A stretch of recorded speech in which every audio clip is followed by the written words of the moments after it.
Back with you tonight here on In Focus. Thanks for staying on. Let's go back to one of our top stories. Then City of Johannesburg Mayor Dr. Mpho Phalatse is once again fighting to keep her job. She has filed court papers to stop a council seating scheduled for Thursday, which could see her ousted in a motion of no confidence for the second time. For more on this, we're joined now by Margaret Arnolds, the African Independent Congress councillor in the city of Johannesburg. Margaret, good evening. Good to have you with us, and thank you for your time. We believe there have been developments there. Lawyers of the mayor have spoken to the speaker, and the extraordinary sitting could possibly not be happening. What's the latest? Good evening, everyone. Good evening to your viewers and listeners, and to all the residents of the city of Johannesburg. Yes, the mayor of the city of Johannesburg wants to run the municipality through the courts. And I think it is knowledge that any election is won by numbers.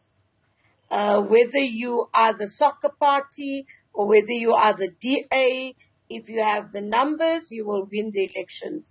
And it seems that the mayor, Mpho Phalatse, is hell-bent on running the city through the courts.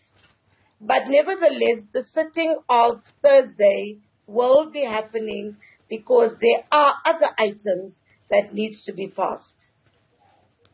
And in that vein, as you're saying, I mean, you've been quite vocal about the mayor vacating that particular position, and you would need to bring her through the processes of council to be able to do that. Do you think you will ever be successful to bring her through the process of council if she will continue to challenge you in the courts in the manner that she has been challenging bringing of this motion of confidence? We will be successful. We will be. Thus, you find that there will be an extraordinary programming tomorrow at 11 o'clock. And by doing so, the speaker will then be dealing with a letter that we got from the legal advisors of the mayor. And we will then, or shall I rather say, the programming committee will then rescind the motion, and we will still have it in council, but I still have to withdraw it in council. They will only agree upon it to rescind it, but it is on the agenda of council, and I will then have to withdraw it.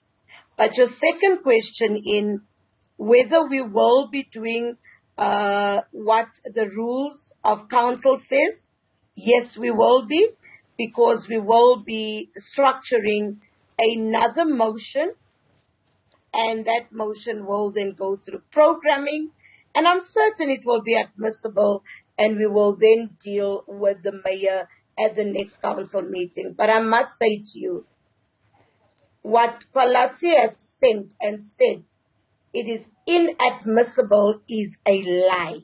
It is admissible. This war over the mayoral chain, has it rendered the city ungovernable at this particular point? I mean, whoever is in office, is the mayor and her team able to do the work that the city is supposed to be doing? Are they busy at work? I mean, with this back and forth as far as uncertainty on who's going to be mayor by the end of Friday? I won't say it's ungovernable. I won't use the word ungovernable, but I will say that it's affecting service delivery. It definitely is affecting service delivery because the mayor sits at the lawyers' offices all the time together with the MMCs. Nothing is happening. All that is really happening is they've started purging black professionals again, and there's totally nothing happening. In actual fact, I would want the mayoral committee that was deemed illegal, together with the mayor, to get out there and give a statement on what the actual state of the city of Johannesburg is. So when you're saying they are reversing some of the appointments that you have made, are you talking about the the employees who were fired? Did you reinstate them? Are they being refired? What's actually happening? No, we have not appointed staff currently.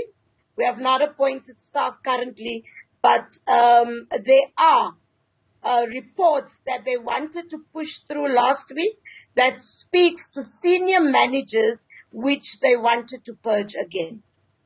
So some senior managers could possibly be facing the chop again as far as these decisions are concerned. Is that something that you're watching, that you will eventually, when you get your mayor back in there, you would want to reverse? We are watching closely, Thabo. It's not that we would want to reverse, but we would look at the legitimacy of what is happening. You know, there was a motion that I brought, the motion that actually took her out last month. That motion I brought, and I mentioned that there was a senior manager that went through the whole issue of disciplinary, and it was found that he was found not guilty. And the DA government, the multi-party government, wanted to go for a second and a third opinion in order to fire the senior manager, whereas he was vindicated by an outside team. And that says to you that they are very desperate. I'm not certain why she doesn't want to let go of the mayoral chain. Now, as far as, of course, your plans that you had coming in with your new coalition, have those plans now been put on hold? For example, issues around electricity in Soweto was one of the issues. Issues around the policing in El Dorado Park were one of the issues. We're hearing now, even in Annandale, Fine Town, there have been challenges there. Yeah, that actually saddens me because everything is on hold now. But I must say the issues of El Dorado Park, Annandale and Westbury is still moving at quite a good pace, because I'm certain you have heard about the Yes movement that is busy in El Dorado Park, and that's the same movement that called the mayor to come and assist us, where she said she wanted an invitation. And as I'm speaking to you, I know that these people have been having meetings. They even met with the premier, but as far as the city is concerned, we are unable to deal with those issues. And I really, for all these reasons, I'm hoping that we would have a phase where we can go through all this so that we can come in and deal with these issues, because we cannot be doing that to the residents.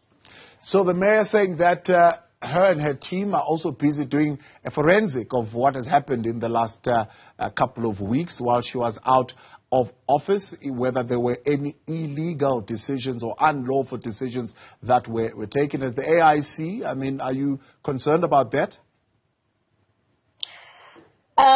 She can do that. She can do that at any time. And if she does that, she needs to do a thorough one and be honest, because as the as the mayoral committee and with the mayor led by Dada Morera, we have not taken decisions that were that critical or that would bring the city into disrepute. We have only started a process where we were looking at how to bring the city back to health, because the city is in ICU currently, and that is all that we were doing, and we did nothing. We spent nothing. We did nothing. I found as the MMC of Finance, I found on my table the DBSA that had to go through quite some time back, which did not go through, and I signed off the documents, and it is going through this week. So there was nothing that we did that was illegal. Margaret, much appreciated, and thank you very much for your time and joining us today here. That is Margaret Arnolds of the African Independent Congress, councillor in the city of Johannesburg.